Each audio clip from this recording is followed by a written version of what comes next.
Fakultas Hukum Universitas Warmadewa Denpasar menggelar semiloka di Desa Kedisan, Kecamatan Kintamani, Kabupaten Bangli. Acara tersebut membahas, menyusun, dan merancang kurikulum Fakultas Hukum Universitas Warmadewa dalam 5 tahun ke depan. KKNI dan SNPT. Fakultas Hukum Universitas Warmadewa Denpasar menggelar semiloka penyempurnaan kurikulum, silabus dan rencana pembelajaran semesteran, rencana strategis dan rencana operasional, pedoman penyelenggaraan pendidikan dan administrasi akademik, pedoman penulisan skripsi, kuliah kerja lapangan dan praktik laboratorium hukum, program studi ilmu hukum Universitas Warmadewa di Desa Kedisan, Kecamatan Kintamani, Kabupaten Bangli. Acara semiloka dihadiri oleh Ketua Yayasan Kesejahteraan Korpri Bali, Bupati Bangli, Rektor Universitas Warmadewa yang diwakili oleh pembantu Rektor 1, Dekan Fakultas Unwar, serta para dosen di lingkungan jurusan hukum.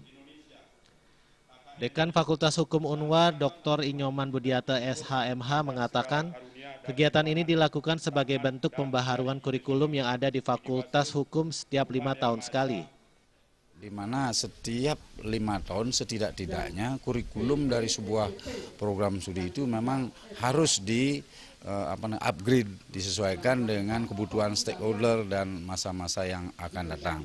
Karena itulah maka kurikulum Warmadewa yang tadinya terakhir itu berdasarkan lokakarya dengan kurikulum 2013, lalu sekarang 2016 kita upgrade dan kebetulan ini nyambung, ada perubahan di rektorat dan ada juga keharusan dari Dikti untuk merubah ini ke berlandaskan SNPT dan KKNI.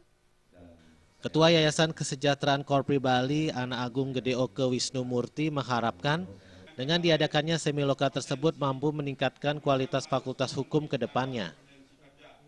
Saya punya harapan dengan ditetapkannya nantinya atau dihasilkannya kurikulum berbasis kompetensi ini, saya punya harapan dan obsesi ke depan Fakultas Hukum Warmadewa bisa mendapatkan akreditasi A. Nah, dengan akreditasi A ini tentu Fakultas Hukum menjadi salah satu penyedia sumber daya manusia di bidang hukum yang memiliki kompetensi dan tentunya bisa merebut pangsa pasar dan persaingan gitu. Bupati Bangli Imade Gianyar sebagai alumni dari Universitas Warmadewa mengharapkan Unwar kedepannya mampu bersaing dengan universitas lain baik di tingkat lokal maupun nasional. Kita berharap Fakultas Hukum ini akan mampu memproduk lulusan yang selalu bisa menjadi terbaik. Kemana saja bekerja, mereka bisa menjadi baik dan berikutnya membawa spirit keilmuan dalam mereka bekerja. Semiloka tersebut dilaksanakan dari tanggal 21 Mei sampai 23 Mei. Alit Putra dan Gung Krisna, Bali TV.